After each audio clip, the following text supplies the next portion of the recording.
Welcome everyone. Thank you so much for joining. We've got a few folks still starting up, so you can enjoy the seagulls in the background in the meantime. I want to say everyone hello, welcome. Today's session on the Totara Talent Experience platform. I'm Meredith Henson, Head of Solutions Consultancy here at Totara Learning, and I am joined by Lee Cooper, Senior Solutions Consultant. Hey Lee, how you doing? I'm good, thanks. I've not got seagulls today. I'm up in Manchester and I've got thunder and lightning, so it doesn't sound quite as idyllic as yours. I will say that when it's raining, it's pretty much the only time the seagulls are quiet down here in Brighton, so I don't mind the rain. Anyway, thank you so much for everyone who's joined today. While we're waiting for a few people just to start, I'm going to run a very quick poll. It is completely anonymous. What I ask is you be honest. So we'll launch that poll. And this is just asking if you are currently using a Totara product, just so I know who I'm talking with today. No right or wrong answer, absolutely. We welcome one and all. So as people are working through that poll, which we'll just keep open, just a little bit on today's session. So today, just a couple of slides. They're just bookmarks and prompts for me and for folks watching this in the future on YouTube. When we publish the recording, they can then skip through the video to the interesting parts, and they can see these slides as kind of bookmarks for those. But primarily today will be a live demo of the Totara Talent Experience platform. Questions are very welcome. Please post those in the Q&A area of Zoom. Lee is going to be keeping an eye on the Q&A area, and I'll be taking regular stops to answer questions, to have a sip of water, to listen to the seagulls. And if you have anything else that you'd like to post, so any comments that you have or any follow-ups from what I've said, please do post that in the chat. Lee's also looking after the chat today, and my aim is to surprise him with as many impromptu links in the chat as possible. There'll be links to resources or courses or areas on our website that are relevant to what I'm talking about today. So I'm just going to end that poll. It looks like only sneaking through is a slight majority of people that aren't using a Totara product. So that's unusual and fantastic. So thank you so much. Appreciate you being here. That's not to say that I don't appreciate all the people that are already using a Totara product. I welcome you, and we've got a few Totara partners or staff members here as well. So thanks for joining. Just to wrap up on the session info, today's session is being recorded, so all of my mistakes and bad jokes will be here for forever. The recording will be trimmed down slightly, just sort of all of the stuff at the start and all the stuff at the end, and we will publish that via the Totara community. If you are not a member of the Totara community already, it is free to join. Lee, if you wouldn't mind posting a link to the Totara community in the chat there, you can just create a username and password, and you'll have access to not only this recording, but a raft of other webinar recordings, as well as a free Totara Academy where you can learn more about all the products that make up the Totara Talent Experience platform, as well as individual features within each.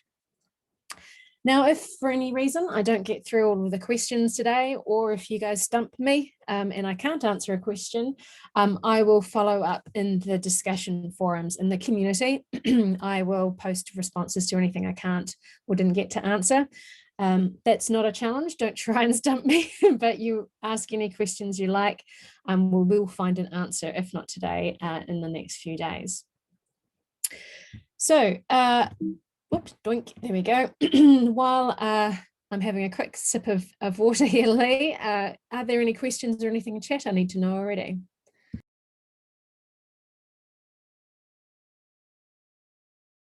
Everybody's joining saying hello. There's no questions as of yet, but please pop the questions into the Q&A or into the chat. I'll be monitoring both. Excellent, thanks Lee, and do keep him on his toes. This is the first time that Lee and I have hosted a webinar together, so I challenge you to challenge him today, see how he does. So as I say, I'm going to be talking about the Talent Experience platform today. So the Talent Experience platform, sometimes you'll hear us call it the TXP when we're in a hurry. is made up of 3 products. So that would be Totara Learn, our learning management system, Totara Engage, our learner experience platform or LXP, and Totara Perform, a performance management system. Now, these products work by themselves or in any combination, but they do create a full end-to-end learning, empowerment, engagement, and performance management tool when you bundle all 3 together. So while I'll, in terms of the demo and in terms of the slides that I'm about to show up, have broken down each of these 3 products separately, this is just to give you a way to break up all the functionality, otherwise it's a lot to absorb. And because our products are modular and have these separate products that can be run separately or together, it's a matter of switching on that functionality and they work together and they share different features and work together in different ways. You know, some organizations start with 1 product, build to 2, build to 3 as their needs change, and as their organization change, and as their users learn around change, because often change management and adopting new software and practices is the hardest part. It's not the software. So I'm going to start off with Totara Learn. And this is just a quick bullet point, but I will flick over to my demo site to show this. Totara Learn is a fully featured learning management system. It has a range of functionality that allows you to manage formal and instructor-led training, to create communities of practice, to manage compliance and mandatory training. Underpinning this is a range of automation and personalization tools. You can theme or brand the site as you want. I'll be working on a plain or vanilla site today, which doesn't have any particular branding. But as you go through maybe our case studies list, so Lee, if you could post a link to the case studies page on the website, please. You can have a look through what some other organizations have done in terms of making their learning management system or their performance management system, for example, look like the other systems that they use. And that's important, not only for just general enjoyability and user experience, but to make it consistent for your end users. So they're not faced with a completely different system as they try to move through their work and their learning.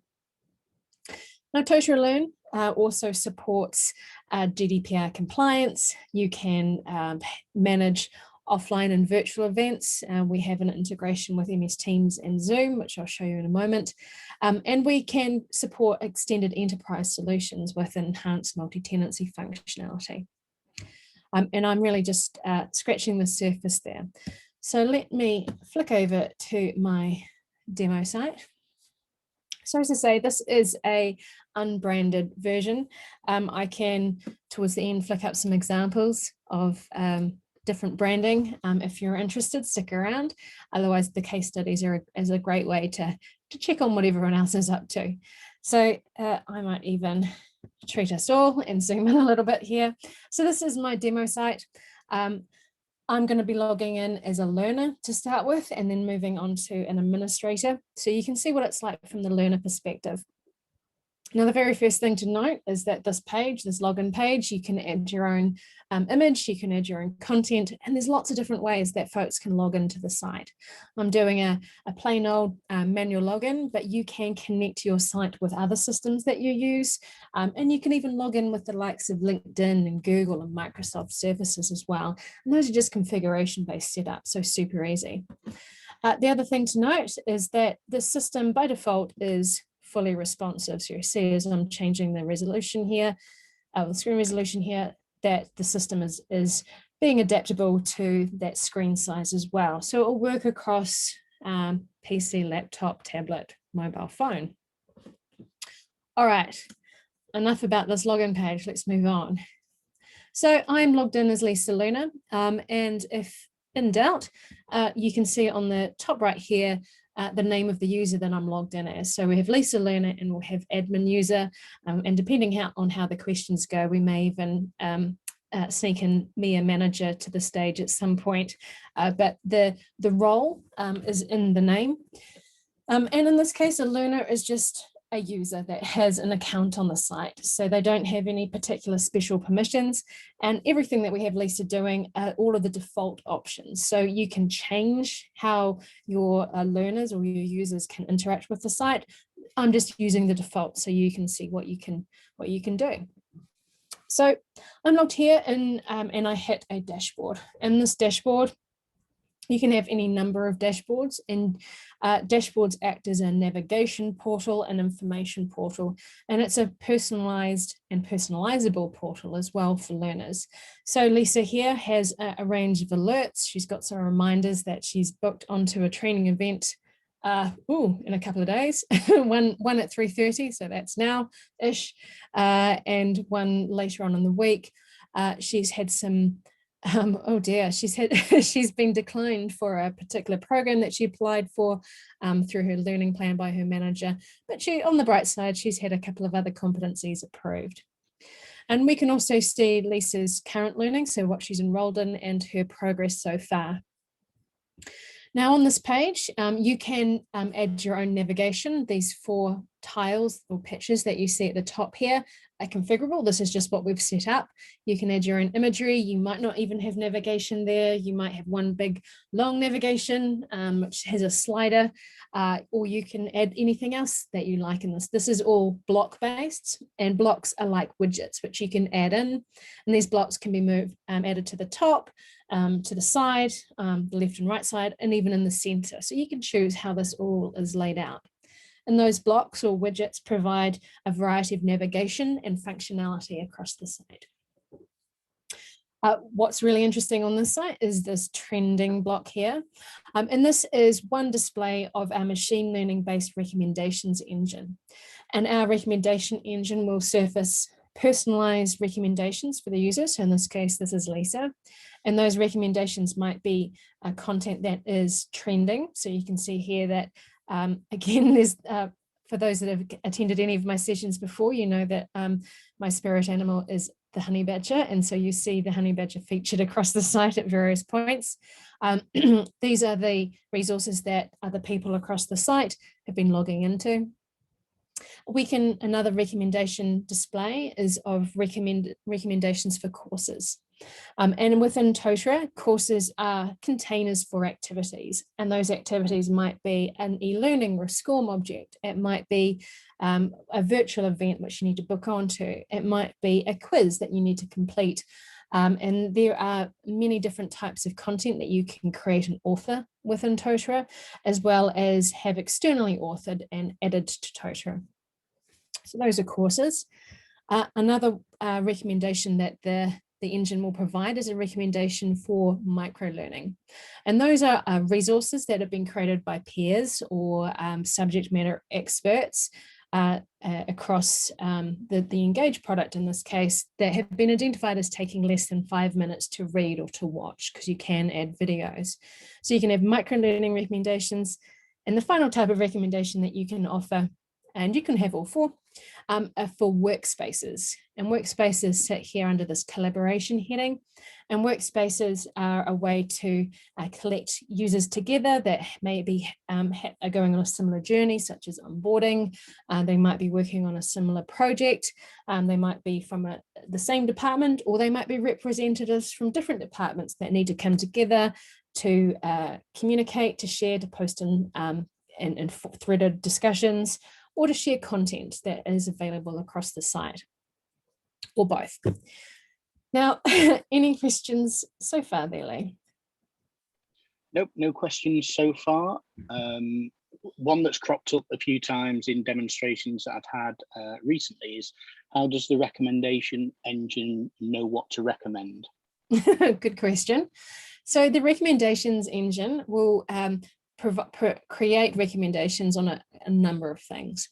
One of the things it will do, I mean, trending is just who's been clicking on what, but all the content that you create, and we'll see that in a minute when I go into create content, there are tags and topics that you can associate with the content that is created in this informal or social peer learning environment. So this is the library area.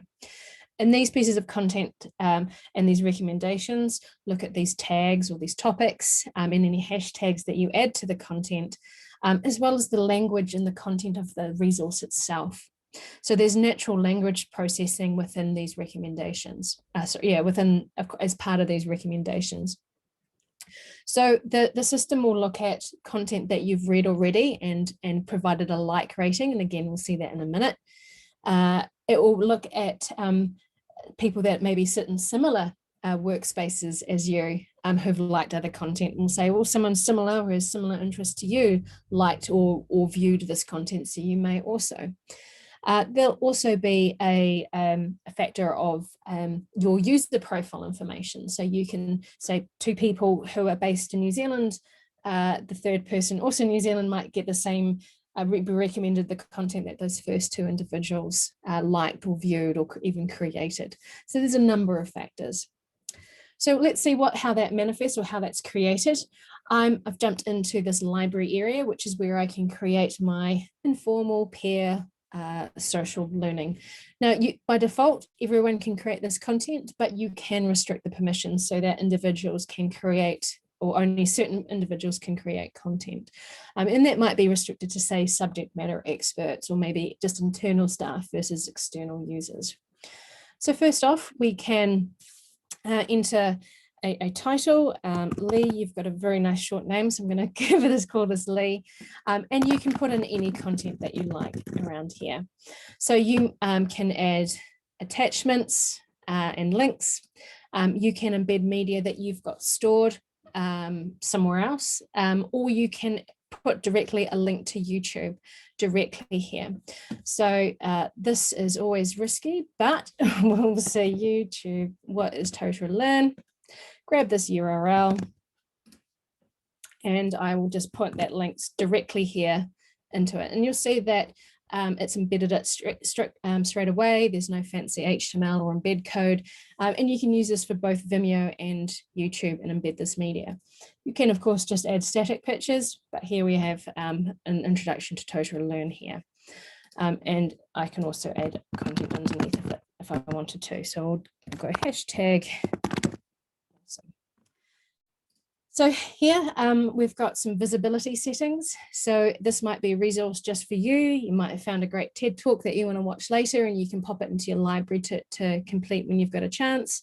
It could be that it's something that you're working on that you're not quite ready to share yet. It's in draft copy. You can also share with a limited set of people. You can look at specific people within the site, and the people that are visible here can be restricted by your tenant, so it doesn't necessarily show everyone. And the amount of information that you see in these little profile summaries is configurable at the site level. So if you don't want to display email address, that's absolutely fine. You can just have even first name display. You can also share with certain workspaces, which are those collaborative communication sharing spots that I talked about sitting up above this collaboration area. Now, again, around microlearning and the recommendations engine, if I say that this takes less than 5 minutes to complete or read or enjoy or not enjoy, then it will feed into the recommendations engine. I want, however, to share with everyone. So I get an additional box here, which are those topics or kind of like tags within the system. And the list that you see here is just my list. You can make that configurable entirely. So again, these topics feed into that recommendations engine. And we'll see in a minute, they also feed into the wider learning catalog. So I've created that piece of content, and because this the media, the YouTube video that I added in is the first media or picture that was displayed, that's become my thumbnail. So I don't have to upload a specific thumbnail. It'll take that first image from the resource. Now, the other type of resource that you can create, and you can see already one now hiding underneath this modal, this survey here. So you can create surveys. These are kind of quick or pulse surveys where you can have short answer, or sorry, single answer or multiple answer as you wish. And again, you can choose who and where you share that with. Now we have these individual pieces of content, which are great, but really the power of an LXP is creating meaningful curations or collections or playlists of this content. So we can create these playlists, which might be a start to finish journey, or it could be just content that is in some way related to get together. So you can bundle up all related content for people's convenience and for people's review, or for your own review. So if you want a playlist of stuff you just want to read or watch, but you haven't got around to, you can put it together into a playlist. So when we create and share resources, other individuals can interact with that content if we've shared it with them. And so in the case here, I've shared this, or Lisa, not me, Lisa has created this piece of content. There have been 2 likes on it and no comments. In this case, there's been 1 like and 1 comment, and you can see who else is sharing that content. But when you bundle it up together into one of these playlists, you can additionally have star ratings across these playlists. So you can say, this is a meaningful journey, this is a meaningful collection or curation of resources. Now, I'm going to move over to workspaces quickly, but Lee, are there any questions across the Engage library? Yes, so there's a couple of questions come in so far. So Veronique asked if there is a limited size for video files. Oh, good question. Kind of. So you can specify a file upload maximum at the site level if you so wish, but that's usually something like a gig. But otherwise, so yes, but no. You can set it at the site level, but there's no specific limit within an Engage resource. Excellent. Obviously, streaming is kind of a better experience for the end users because of the file size, etc. I would imagine. Of course, yeah. A question from Lee. Great name, Lee. Will Meredith be covering integrations and tech support?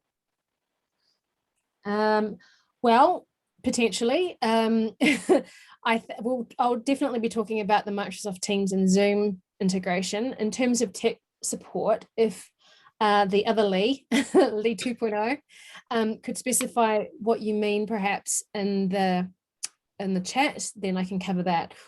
Today's really focused on the products, but we can certainly look at addressing that. And if you clarify that, or you'd prefer, hold on to the end and we can, once everyone's gone, we can switch on the mics and have a chat and cover off any questions that you might have. Excellent. And if I only subscribe to Learn, do I get the library option? And that's from Julie.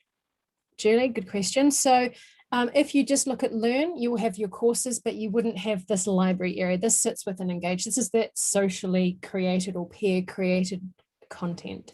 So the library sits within Totara Engage. Of course, and thank you for the question because it leads on to this little bit here, having the 2 together, so having Learn that will allow you to have that compliance and formal and instructor-led training is very much supported and creates quite a holistic learning environment if you pair it with Engage. So you can have users that complete a course, learn a little, but then develop and showcase their learning across Engage. Likewise, you might have people that are subject matter experts or know a little bit about or a lot about a particular subject, create some resources, and you can see across the reporting that it's getting a lot of engagement and a lot of positivity from other people. You might then transfer that across to a Learn course, which can be then graded, or you can even award badges or certificates across that particular item. So they are very much complementary and allow that 70-20-10 type rule, that there's different learning from different areas at different times. Okay, let's talk about workspaces. So these are those collaborative spaces where you can create maybe an onboarding journey. I've already talked a little bit about them, so I'll just quickly show what they look like. So this is one of Lisa's workspaces that she has created, and you can have public, so which means open to everyone who has an account on your site workspaces, or you can have private workspaces which are invite only, and then you can even have hidden workspaces, so you can only just be added to them. So you can have a threaded discussion, and you can add content that's specific and exclusive to a workspace, or you can add content that other people have created or you have created and has been shared. Well, other content that other people have created and shared, or your own content. So I can add the content that I have just created, as well as maybe this piece of content, which is a playlist that me, a manager, has created because it's relevant to this particular workspace. So that's a workspace. So let's move on to the learning catalog. So this is our course or learning catalog. It's more than courses these days. You can see where you can filter on particular courses, but likewise you can look for particular resources or playlists across the social side, and there's our Lee right there.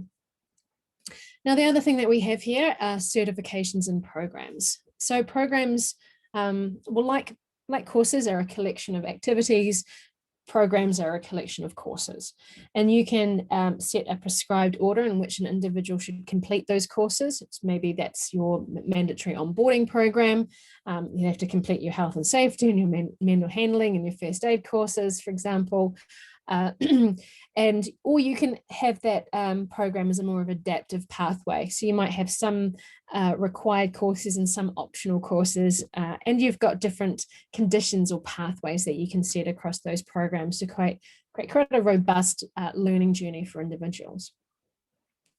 Then we have certifications. Certifications are like programs in that they are a collection of courses, but they are an item that you have to redo, recertify on a periodic basis. So first aid being the perfect example, you might initiate your certification would be a 3 or 4 day intensive first aid course, and then every 12 months you'd recertify by doing a 1-day refresher course. And Totara will manage that certification and recertification. You can specify that when an individual needs to recertify, so how long the certification is good for, and you can build in a range of notifications and reminders to both the individual or the learner allocated to that certification, as well as their manager or managers.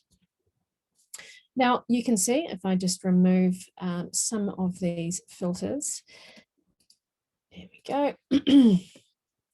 That some of the other filters that we've added are time to read or topics, but you can customize this course catalog as you so wish. So it might be the topics that you see within the social content. It might be tags that you've added to particular courses.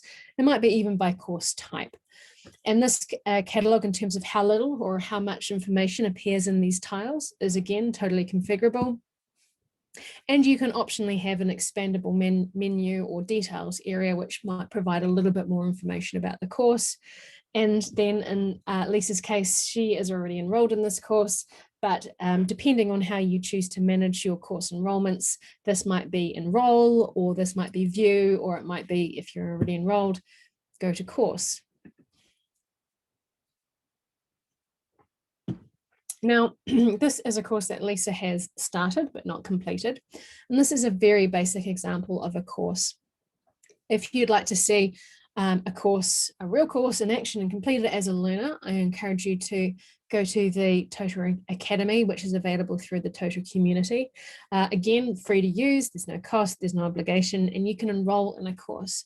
And you'll see within the community that it'll be familiar in terms of what we're seeing today, but we've added a nice kind of orangey, hot pink, purple theme across it.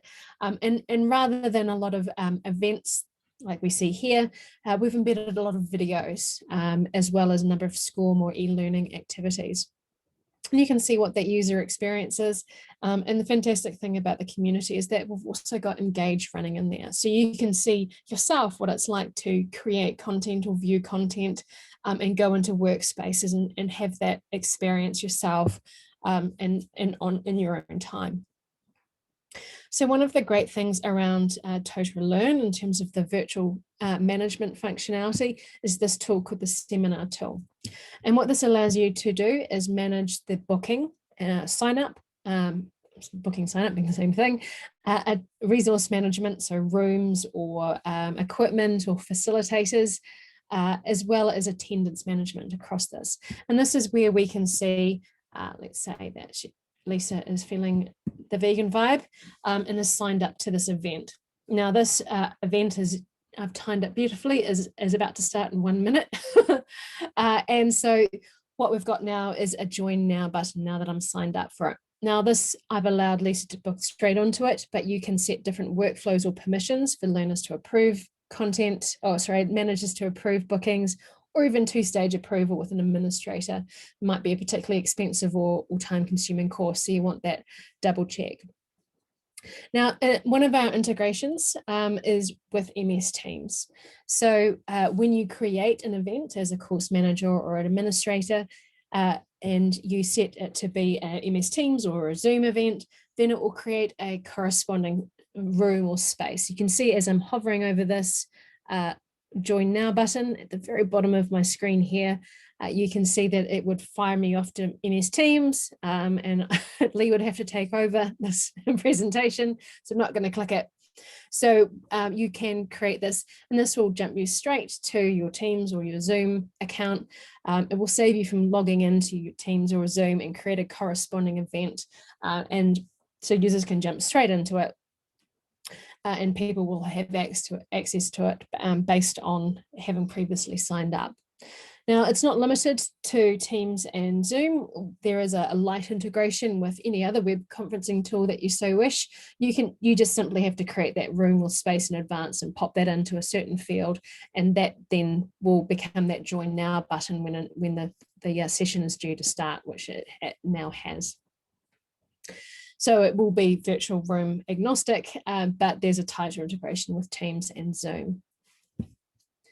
Now, as I head back to this course page, you'll notice that there are things like a leaderboard, and I've created an adaptive journey within this particular course. So in this case, I've got a pre-assessment quiz, which Lisa did pretty all right on. She got 80% on. And based on that, she missed all of this catch-up content. She didn't need to complete it. She was at a level where she went straight to the face-to-face or the seminar event. Once she's been marked as being attended this event, then she will have completed the course and be awarded a certificate, and you can generate personalized and branded certificates. And after that certificate has been viewed, it'll be marked as complete, and Lisa will be prompted to complete a course evaluation. And you can also hide particular content. So in this case, I've asked this question, and on ticking this, there you go, my screen now changes, and so I've now got some more information saying, great, you can now email us for your information pack. But because we track activity completion, because we track course completion, you can put different criteria and group people together based on these types of things. So you can create an adaptive journey within a course, show different activities based on course completion or non-completion, is one of the criteria that we use for what's functionality called audiences. So jumping back to this homepage, audiences are a way to automatically group similar users together. So you can have what are called set audiences, where you manually add people to a particular audience, or what are called dynamic audiences, which is where you can group users together based on various rules or criteria. And once you've collected those users into that audience, you can do things like show them different content within a course.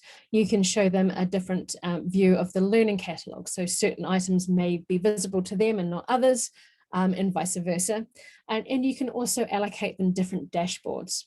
So for example, I'm going to log in as an administrator in a moment, you'll see that I have this dashboard available to me, but other dashboards available because I'm in an admin or a manager dashboard audience. Before I skip over to behind the scenes and log in as an admin, I want to quickly talk about Totara Perform. So Totara Perform, in fact, I need to bring up my slides, don't I, for those folks. Here we go. I'll come back to mobile in just a second. We talked about Engage, so there was Engage and some of the screenshots and some of the functionality that's available. And then Totara Perform, so as a performance management tool. So Totara Perform is based on the idea of trying to support and encourage folks to move to a continuous performance management cycle. So continuous performance management, rather than those big scary once a year appraisals that no one enjoys, particularly managers and staff have struggled to remember what they've done all year. We provide a platform for smaller but meaningful activities and interactions between staff and managers throughout a cycle, a development cycle. So we do that from providing functionality to create appraisals, if you so wish, 360, 370 feedback, whatever, as well as check-ins or any combination of all of those things. And those performance activities can be scheduled to run on a regular basis. They can be allocated in a variety of ways, including the audience's functionality. And there's reporting behind all of those things. So here's Lisa. She's got a long list of performance activities because she is, sorry to break it, Lisa, but just a demo user. She's not real. So she's got a big backlog of activities that she needs to complete. So for example, back in, there was the 18th of March here, she was allocated this particular feedback form. And when she views that form, she can see why she's been asked to complete it and the context of that completion. So she can submit this response, or she can save it as a draft. And if there's any workflow behind it where a manager now needs to complete it, they'll see it under their activity list. If you are a manager, in this case, Lisa once upon a time was a manager for Annette, you will also have this activities about others where you can view feed and complete feedback for other people. So the performance activity functionality is incredibly robust. As I say, you can pre-schedule, you can allocate, you can run activities to start on a certain date or be triggered by a certain event within the system. And there's notifications throughout to prompt people, to remind people to complete these activities. And again, robust reporting behind it so that you can create these forms and see summaries and comparative reporting and relative reporting across these activities. So the type of questions that you can ask, you've seen it's a multi-choice, but you can have single answer, you can have long answer, short answer, you can add in information such as a scale, you can have a numerical scale or a custom scale. And you can pull in information from other parts of the site. And this is where we can connect the learning to development across the system. So you can look at your competencies here and pull those into your performance activities. So a competency, a skill, a behavior and knowledge that an individual must or should have across the site to be, or across their organization to be happy, healthy, productive, effective in their job. And these competencies can be assigned in bulk or individually. They might be assigned on what your job is or what team you're in, or a manager might directly assign items to you, or you might self-assign items. And you can see where you are in terms of your current achievement level versus where you need to be, your proficiency level. And the really nice thing about Totara Perform is that you can set different proficiency levels for different groups of people. So there'll be some people that will need a high level of competency or a high scale rating across a particular competency, and some folks that will just need just a basic understanding of that particular skill or behavior.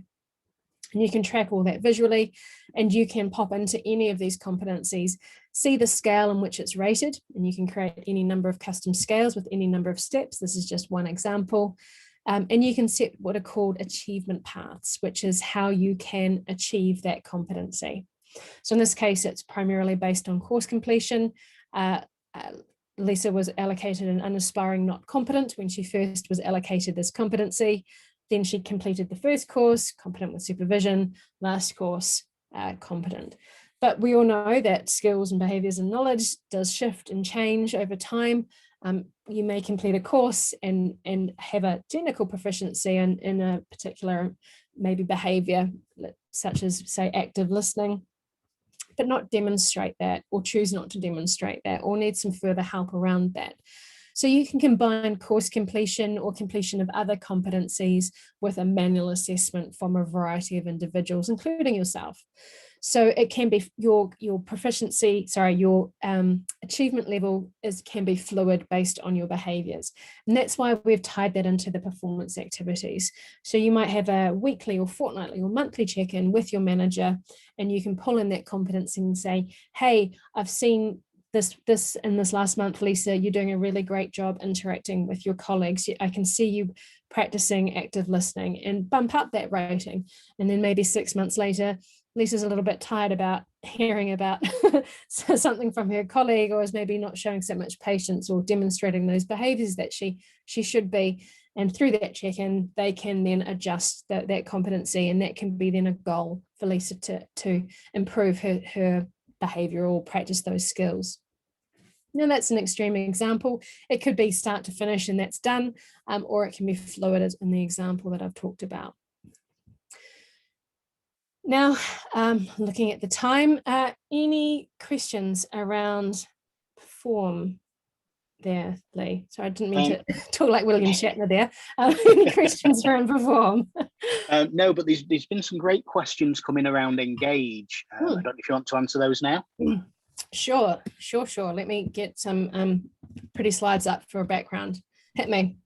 Excellent. So Karen's asked, what is the difference between a playlist and a workspace, as you can add content to both? Oh, good question. So it's a bit of a Venn diagram, really. So a workspace is a dedicated area for you to create content or to create and share content.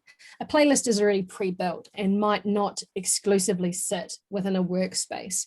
So a playlist might exist on its own, or it might exist within a workspace. A workspace is an area to add content, though, that's already been created or that you create exclusively for that workspace. I hope that cleared things up. Okay, thank you. So an anonymous attendee, so I'm sorry, I don't know who asked this, but am I correct in understanding that Engage can do courses and certifications in the same way that Learn does? Good question. Almost. So you can have courses within Engage, and it will behave just like we saw that course where you can create content. What it won't have is the ability to track activity completion or then course completion, which then means that you can't use certifications. You can add certificates, but not certifications, because that is reliant on tracking completion. So Engage, you can create courses, you can have content within it, but there's no way to track activity completion. And to answer the second part of that question, it doesn't offer programs or certifications within Engage. You'd need Learn for that formal side of the learning. That's great, thank you, Meredith. And one more question from Lynn. Can we create documents that are shared between a manager and a member of staff to collect signatures? So to use for confirming competence with specific skills rather than just learning? Crumbs, that's specific. Yeah, you could. I mean, there would be a couple of ways of doing that. You could create a resource within Engage and just share it with that manager, and then you could download and then re-upload it. You could have a course where that form is available and only visible to the manager, and people can update that dynamically. There's probably a third option, but nothing's coming to mind. But there's no specific functionality that for that use case, but there's lots of ways of doing it across the system that would work just fine. Excellent. That's it for questions for now. Thank you. Perfect. Thank you, Lee. Thanks for all the questions. So circling back to Totara Mobile. So we released a native mobile app back in October, November of last year. And the Totara mobile app is available on Android and iOS and is designed to support the learner journey across the Totara Learn platform. So later on, we'll add support for the likes of Engage and Perform. Right now, it works for Learn. So it will allow user to log in securely to your site, which you can brand. And users can then look through their current learning list, look through all the learning that they're currently enrolled in, whether that be programs, certifications, or courses, jump into those courses and complete activities. And what's very nice about it, it even allows offline SCORM or e-learning content. So if you have mobile friendly SCORM content within a course, an individual, while they're connected to the interwebs, they can download that SCORM activity when they're on the train or offline for some reason. They can complete that, and then once they're connected again, they can synchronize their responses, their interactions, their grade, and their completion of that activity through the mobile app. The other thing that it can do, and I'll just flick through some of the pretty pictures and examples of the mobile app, is that you can, an individual can opt to receive notifications through the mobile app. So there's a centralized notification framework across Totara, and that currently works or is manifested across programs and certifications. But what it allows you to do is for you as an administrator to choose how notifications might be sent, and then the individual, so Lisa Learner, can choose how she receives it. Now, looking at the admin view, I want to talk around multi-tenancy and reports, and then I would have used enough of your time, folks, but we'll be around for questions. So I've now logged in as admin. As I say, I'm on the same dashboard, but I've got access to a couple of other dashboards. And you can see I can have different imagery, different blocks, those widgets that we're talking about available here. And I can also have a manager exclusive dashboard. So one of the things underpinning the entire talent experience platform, as well as individually across Learn, Perform and Engage, is a robust reporting tool. So there's a number of inbuilt reports that are available within courses for the kind of information you would expect around course completion, activity completion, participation. Then we have what are called embedded reports, which are reports which are there by default, but you can edit them and customize those and tweak those as you require. And then we have custom reports, which allow you to create reports on whatever you pretty much like. So we can create a report, and you can drill into all of the different sources or collections of data available within the system. So let's say we want to generate a report on users. We can filter on users or search across users, and these are all the sources available. Clicking on this, and this should be familiar in terms of looking a lot like the learning catalog, we can see what the default information will be in this user report. We can say that's the ticket and do a quick create, or I can go in and edit that report as I need, and that might be giving it a different title. It could be, oh yes, I should really save, but I choose not to. It could be adding different information to that report. So in this case, it's giving me username and last login. I'm not bothered about username, so I'm going to delete that. And I've got a range of other information that I can add relating to users. So you can see that there's a super long list. We collect and can process a range of information across users. You can see it just keeps on going here. And if I was looking at a course report, I would see a different set of information available to add to this report. So let's pick preferred language. The system has Totara TXP can be translated across 35 different languages at the moment. And you can install and use those languages as you need. And you can locally customize those languages. So if you don't like the word, I don't know, report, for example, you could call it a visualization or a data display, and you could make that change locally. So it just changes for your site. It doesn't impact on anything else to do with Totara. So let's say I'm super happy with this absolute nonsense of a report. If I'm looking at graphical or date-based report, I can add a range of visualizations or graphic reports, which we saw a moment ago across my dashboard. I can choose what search filters and content filters I'd like to add. And probably the most powerful thing across the report is that I can make the content of the report contextual based on who's viewing it. So one of the pieces of functionality we have is this HR import tool, which allows you to connect with your HR tool and import things like user information and create a picture of your organization. So the positions, the organizations, the teams, the sections of your company or your enterprise. And you can set that to be automatic or manual as you so wish. And once that information's in there, people can be associated with these positions in organizations and be nominated, have nominated staff or managers. So when you create these reports, depending on the report source that you've particularly selected, you can create a report. So in this case, this is about users. And I could filter it by people that are in my direct reports, or people that are in the same team as I am, or have a similar role, or are in report to me in terms of the positional hierarchy. So it means you can have a single report which services multiple users, let's say multiple managers, and each manager, as they click on that report to view it, will see a different set of data. So I can see all the reports to which I have access here.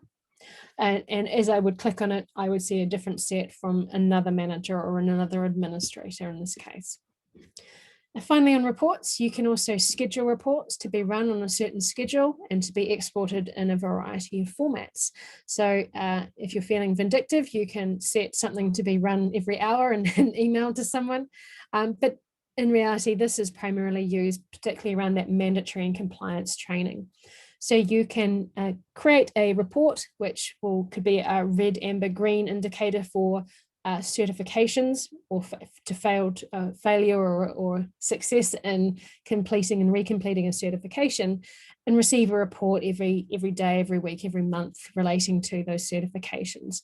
So you can be proactive in contacting those learners to remind them that they need to certify, or even if they fail to certify, there could be a safety issue. So you might have to remove someone from the manufacturing floor, the factory floor, for their own safety and for the safety of the organization because they've failed to recertify. So you can be very proactive and reactive as required by creating these reports and even scheduling them to be sent to yourself, someone in the organization, the good old audiences, which I talked about, or even external users. So auditing is a fantastic use of this scheduling. Right, I will take a pause there. Any questions? No, there's a couple of questions from Lee.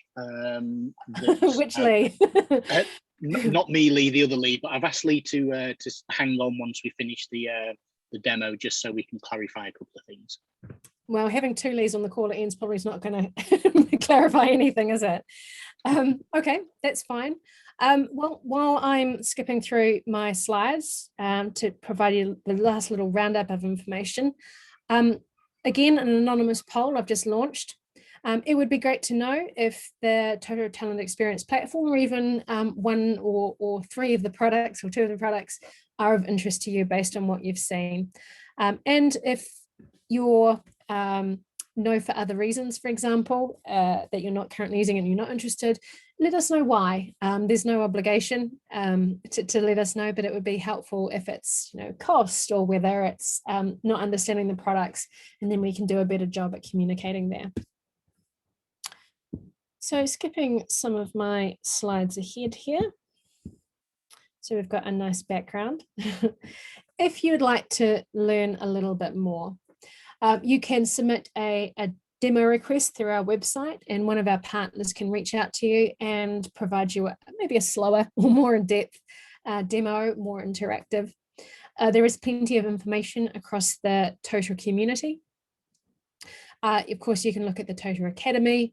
We have a variety of resources and blogs available through our website.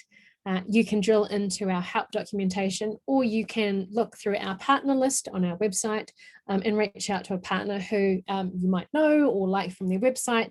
But have a look through those case studies and have a look at partners that have worked with maybe similar organizations to you and have had some success there. So thank you everyone for responding to the poll. I appreciate it. I am about to end it. Last call. Okay, 2 minutes is good. Thank you very much.